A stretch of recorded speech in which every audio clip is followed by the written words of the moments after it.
नए वर्ष के उत्साह में शराब पीते हैं, पार्टी मनाते हैं, मांस खाते हैं, व्यभिचार करते हैं, नशा करते हैं, ये सब गलत बात है। नए वर्ष को मंगलमय बनाने के लिए इन नशा छोड़ने का नियम लो कि जो आज तक करते रहे 20 वर्ष में नहीं। अब मेरा नया वर्ष मानो नया जीवन, तो हम मांस नहीं खाएंगे, शराब नहीं पिएंगे, हम पाप कर्म नहीं करेंगे, हम हिंसा नहीं करेंगे, चोरी नहीं करेंगे, हम गलत आचरण नहीं करेंगे, ऐसे नियम लेने चाहिए। तो ऐसे बावरे लोग हैं कि उस दिन और उपद्रव करते हैं, शराब पी के इधर उधर पड़े रहेंगे, बोले आज नया वर्ष का उत्साह, हैप्पी न्यू ईयर। नहीं तो ये क्या हैप्पी नहीं, ये हैप्पी है, लड़खड़ा रहे हो ये हैप्पी है, शराब पी रहे हो, गंदे आचरण कर रहे हो हैप्पी, दुख भोगोगे, पाप कर्म कर रहे हो। मनुष्य को मदिरा पीना पाप है, राक्षस को मदिरा पीना स्वाभाविक है। आजकल तो कहने लग गए हम तो राक्षस ही हैं, मतलब खुद ही कहने लग गए। तो आपके लिए दुर्गति भी पक्की है, नरक का रास्ता भी पक्का। इंतजार करो कि दुर्गति होगी, फिर दुर्गति होगी। कर्म बिगड़ जाएगा ना तो पड़े पड़े सड़ते हैं लोग, और जब पड़े रहोगे ना तो कोई प्यार से पानी भी देना नहीं चाहेगा। आज तुम कमा रहे हो, चार के काम आ रहे हो, और कल जब पड़े रहोगे तो वही चार तुम्हारी तरफ देखेंगे भी नहीं, तुम्हारी गली में नहीं आएंगे कि कहीं बुला न ले, वो कहीं वो बुला न ले। बड़ा स्वार्थी संसार है, इसलिए भजन करो, पाप कर्म को छोड़ दो, मनमानी मत करो कि हम राक्षस ही हैं, नहीं तो वो दंड भोगने को मिलेगा जो तुम सोच भी नहीं रहे हो। अनेक योनियों में अनेक प्रकार से दंड भोगना पड़ता है, कोई मनुष्य योनि थोड़ी है। 83,99,999 योनियां और हैं जिनमें हमें दंड भोगना पड़ता है। जब श्री कृष्ण किसी से अधिक प्रेम करते हैं तो वे उस व्यक्ति के एक एक करके सारी चीजें छीनने लगते हैं, और जब वो व्यक्ति अपने हृदय से रोते हुए श्री कृष्ण को पुकारता है। नहीं, प्रहलाद जी क्या छीना? चक्रवर्ती सम्राट पद दिया, दैत्यराज पद। विभीषण जी लंकापति। भगवान देते हैं तो समझो ना क्या कह रहे हैं। जो माया के प्रति, धन के प्रति लोलुपता उसका हटा दिया, मोह हटा दिया, जीवन मुक्त कर दिया, ज्ञान परायण कर दिया, भगवत प्रेमी महात्माओं का संग दे। भगवान देते हैं, भगवान कभी छीनते नहीं। और जो कुछ समय के लिए ले लेते हैं फिर ले क्यों लेते हैं? वही है, उन्हीं के सिवा, उनके सिवा कोई है ही नहीं।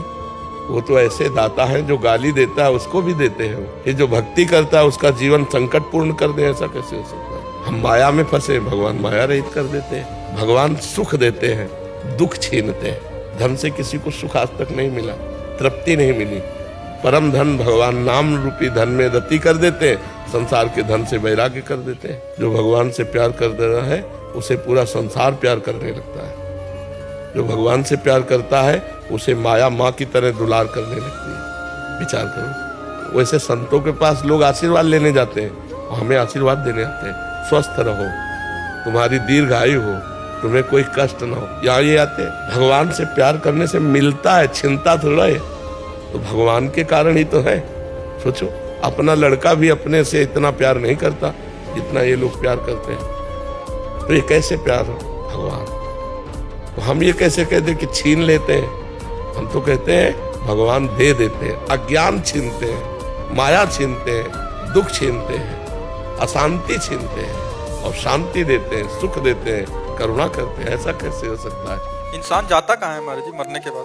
अगर पाप कर्म हुआ तो नरक जाता है, पुण्य कर्म हुआ तो स्वर्ग जाता है। अपने पाप और पुण्यों का भोग भोग कर फिर मृत्यु लोक आता है। पुण्य क्षीणे मृत्यु लोके विसंति। एक अपराध की भारत में ऐसी सजा है कि 20 साल सजा, आजीवन कारावास या फांसी की सजा एक ही अपराध में तो होती है। हमारे कितने ऐसे अपराध है ना, भारत सरकार से दंड मिला है ना, हमने प्रायश्चित किया है, तो उन पापों का फल नरक में तो भोगना पड़ेगा। अगर नरक में नहीं भोगना है तो अभी नाम जप कर लो, भगवान का आश्रय लेकर के उन पापों को नष्ट कर दो, नहीं तो तुम्हें नष्ट कर देंगे। तो कहो एक कल्प रहना पड़े नरक में। ऐसे जो हमने पाप किए हैं उसका हम यहाँ भुगतान कर सकते हैं महाराज जी, कि हमें जाना ना पड़े नरक? हाँ, बिल्कुल कर सकते हैं, बिल्कुल कर सकते हैं। भजन के द्वारा, तीर्थयाटन के द्वारा, दान पुण्य के द्वारा, परोपकार के द्वारा, और सबका फल मांगे कि मैं निष्पाप हो जाऊं, मैं भगवान को प्राप्त हूं। तो फिर भगवत प्राप्ति ही ना होती अगर पाप नष्ट ना होते तो। निष्पाप पुरुष ही भगवत प्राप्त होता है। तो निष्पाप तभी हो जाता है जब नाम कीर्तन, भगवान की लीला कथा श्रवण, भगवान की लीला कथा गायन, नाम जप, दूसरों को सुख पहुंचाना, इसी से हमारे पाप नष्ट होते हैं। महाराज जी समझदारी तो इसी में कि यही आप बुद्धिमानी तो तभी। अभी देखो पीछे वाले बैच में एक बच्चा नहीं कह रहा था मुझे भय रहता है कि मुझे मरना है, मेरे से कोई पाप न बन जाए, कोई गलती। उनका कितना बढ़िया पवित्र हृदय है, नई अवस्था है, पर वो कह रहा मैं भयभीत रहता हूँ, मेरे से कोई पाप न बन जाए। उनका तुम बहुत अच्छे महात्मा बन जाओगे अंदर से, जो भयभीत रहता है कि मेरे से गलती ना हो जाए, वो निकल जाएगा। और जो गलतियों में निर्भय होके जाते हैं, वो फंस जाते हैं, नष्ट हो जाते हैं। जी जीवन इतना थक चुका था कि मृत्यु को वरण कर लूं या घर त्याग दूं, ये इच्छाएं प्रबल होने लगी थी। परंतु तभी आपके सानिध्य ने बताया कि आपके जीवन के एक छोटे से छोटे और बड़े से बड़े दुख आपके पूर्व जन्म का कारण जो सुख और दुख रूप में आया है, उसको सहते हुए निकल जाओ। महाराज जी ये कह रहे हैं कि हे अर्जुन, गांडीव उठाओ और युद्ध करो। बार बार ये अंदर से आपके सत्संग से गांडीव थोड़ी उठाना है तुम्हें पास गांडीव है क्या? अपने विवेक रूपी धनुष पर ज्ञान रूपी बाण चढ़ा के लक्ष्य को भेदो, ज्ञानी बनो। अज्ञान में क्यों परेशान होते हो? महाराज जी कई लोग ऐसे जुड़ जाते हैं जो मानसिकता उनकी षड्यंत्र करने की होती है, बाद में लगता है कि पता चलता है कि ये षड्यंत्र के अनुसार हमसे जुड़ा है। हाँ, फिर वृद्धि ऐसी आती है कि ये आपको ऐसा समझ रहा है कि आप कुछ भी नहीं कर सकते। इच्छा थोड़ी सी ऐसी होती है कि इसके साथ कुछ करा जाए, फिर अंदर से आता है कि नहीं, क्या पता ये तेरे कर्म है। हाँ, यही बुद्धिमानी है। वो हमारे कर्म का मार्जन करने आता है, तो षड्यंत्र के द्वारा हमारा कुछ नहीं बिगाड़ सकता। उतने बिगड़ेगा जितना हमारा बिगड़ना चाहिए। वो बिगाड़ता या कोई बिगाड़ता हो तो बिगड़ने था। तो यही तो हम कह रहे हैं, गांडी उठा अर्थात विवेक और ज्ञान का लक्ष्य। देखो ज्ञान चढ़ाया तो परास्त हो गया, वो तुम्हें नहीं परास्त कर पाया। और नहीं तुम लड़ जाते या मार पीट देते तो आप परास्त हो जाते। 15 साल पहले मांस तो नहीं पर अंडा खाता था, लेकिन अंदर से आवाज आई कि किसी की हत्या करके अगर तुमने कुछ प्राप्त करा तो वो मनुष्यता ने उसे त्यागा। फिर मित्रतावत कुछ अभी क्या छोड़ना थे। अभी महाराज जी कभी कभी उन चीजों में जाते हैं पर तड़पता बहुत ही आत्मा बहुत तड़पती है। तो आज होली यहाँ वृंदावन की शुरू हो गई। आज से आज होली में स्वाहा कर दो कि मैं वो छोड़ता हूँ, कभी नहीं करूँगा। ठीक है, बढ़िया, अच्छे आदमी बन जाओ। महाराज जी निंदा सुनने से कैसे बचें? बोलने पर तो हमारी गलती है, लेकिन सुनने से कैसे बचें? अब हमें कुछ नहीं सुनाई दे रहा। अगर थोड़ा भी सुनाई दे तो राधा राधा राधा राधा राधा। जब हरि गुरु या किसी संत समाज की किसी की निंदा होने लगे तो कान में अंगुली डालो जोर से और बस राधा राधा राधा, वहां से चल लो। महाराज जी आजकल हर जगह ऐसा ही होता है, तो हर जगह कान में उंगली भी नहीं जाए ही नहीं। क्यों जाए? क्लास में होते हैं प्रैक्टिकल, वैसे गंदी बातें करते हैं बच्चे साथ में, तो फिर सुन अपने मन से हटा देते। हम अगर अपने मन से हटा देते, तुम सब बोलते रहो, हमें कोई फर्क नहीं पड़ेगा। अभ्यास करो। जैसे अभी कोई गहराई से बात सोचने लगो, हम बात कर रहे हैं, फिर आपको क्या कहा आपने, हमने सुना नहीं, क्यों पास बैठे सुना, बोले मन कहीं और चला गया था। तो अगर मन हम प्रभु में लगाना सीख लें तो फिर सबकी बातें हमारे दिमाग में नहीं आएंगी। और जी अंदर का भी कोई सूत्र है जो कटिंग करें? अगर सुनने में आ गया और उसको बार बार कैसे कटिंग करें? हम तो इस भाव से करते हैं कि जैसे आप सामने से हमारे गुरु की, हमारे इष्ट की निंदा करें तो हम आपको इष्ट गुरु रूप ही देख लेंगे कि प्रभु आप चाहे जितना करो, हमारी निष्ठा को आप डिगा नहीं सकते। आप क्योंकि गुरु रूप देखो तो अखंड मंडलाकारम व्याप्तम चराचरम तत्पदम दर्शतम तस्मै श्री गुरुवे नमः।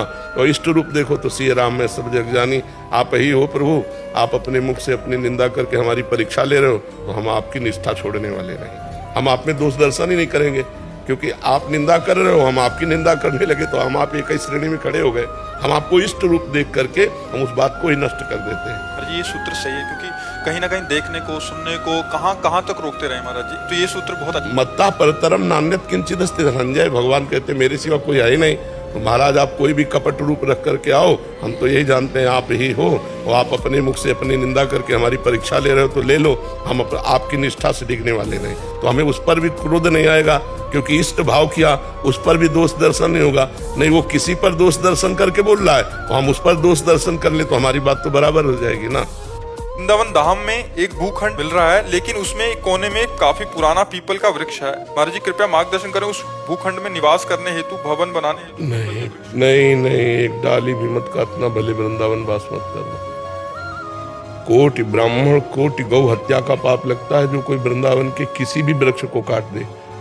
फिर अश्वत्थ वृक्ष तो साक्षात भगवान श्री कृष्ण का स्वरूप है। गीता जी में का वृक्षों में अश्वत्थ वृक्ष मैं हूँ, अभी वृंदावन का वृक्ष डाल भी नहीं काट सकते महाराज जी। हम पूरा वृक्ष सोच रहे वहाँ मंदिर बना देंगे, किनारे कोने में है, लेकिन दीवार चढ़ाने के लिए थोड़ा सा कटिंग करना पड़ रहा है। तो वही हम आपसे अनुमति लेके ही तभी आगे। नहीं, हम तो अनुमति नहीं देंगे वृक्ष की शाखा को भी काटने की। वृंदावन की लताएं हैं और बहुत अज्ञान बढ़ रहा है। लोग जगह खरीदते हैं और लताएं काट के फेंक देते हैं, बिल्डिंग बनाते हैं। भगवत प्राप्ति नहीं होगी, वृंदावन धाम की कृपा नहीं होगी। हमें लगता है कि अगर 150 गज में वृक्ष सहित जगह लिए तो 50 गज में भले बना ले, 100 गज वृक्ष को दे दो तो भगवत प्राप्ति हो जाएगी। तुम हट जाओ, डाल मत काटो, छोटा कर लो, ये सब भगवत स्वरूप परमहंस वृक्ष है। धाम के वृंदावन की लतासम कूट कल्प तरुणाई, रज की तुल वैकुंठ नहीं और लोक की माए। ऐसे वृक्षों को बिल्कुल मत छुओ, हमारी प्रार्थना है। पैसा लगा के और वृक्ष लगाओ, जमीन खरीदो, वृक्ष लगाओ, सजाओ, उसमें भावना करो प्रिया प्रीतम इस वृंदावन की कुंज में आएंगे, तो प्रिया प्रीतम आएंगे, उनका घर है, उनकी लताओं को न उजाड़ो। गीता में भगवान ने कहा भी है वृक्षों में पीपल में। हाँ, वो तो जानते हो फिर कैसे। लेकिन बिना अनुमति के हम कहे आपसे बिना आने अपनी दीवार थोड़ा कम कर लो, वृक्ष को कम मत करो, ठीक है। अंदर से और बाहर से दोनों से गौर रंग में रंगे हुए और वाणी से कृष्णानुराग, कृष्णानुराग प्रिया प्रीतम का साक्षात स्वरूप महाप्रभु, दर्शन मात्र से माया मुक्त कर देने की सामर्थ्य रखने वाले।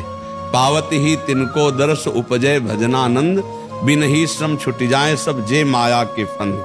गौड़ देश सब उद्धर्यो प्रगट कृष्ण चैतन्य, तैसे नित्यानंद हु रस में भय अनन्य। महाप्रभु चैतन्य देव और नित्यानंद महाप्रभु ने विश्व को नाम प्रदान किया।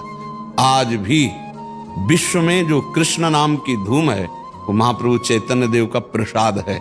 विश्व में, भारत ही नहीं, पूरे विश्व में जहां भी कृष्ण नाम है तो चैतन्य महाप्रभु का कृपा प्रसाद पूरे विश्व को आज पावन कर रहा है। कलिकाल की इस मलिन वृत्तियों में भी कृष्ण नाम की जय घोष, महाप्रभु चैतन्य देव का प्रताप आज भी उदित हो रहा है। इसलिए अहोभाग्य हैं उन जीवों के जो कृष्ण नाम में रति किए हुए, नाम जप करते हुए आचार्य शरणागत हैं, आचार्य निष्ठ हैं। क्योंकि प्रेम रस की प्राप्ति साधना से नहीं होती, आचार्य कृपा से होती है। नामे रुचि जीवे दया वैष्णव सेवा, इससे परे कोई बात नहीं है। ये सब साधनों का सार है। हम सबके प्रति परोपकार भावना करें, नाम जप करें और वैष्णव जनों को भगवत भाव से देखें तो महाप्रभु की कृपा से हमारा जन्म मरण चक्र से उद्धार हो जाएगा। नहीं, बहुत कठिन है माया मुक्त होना।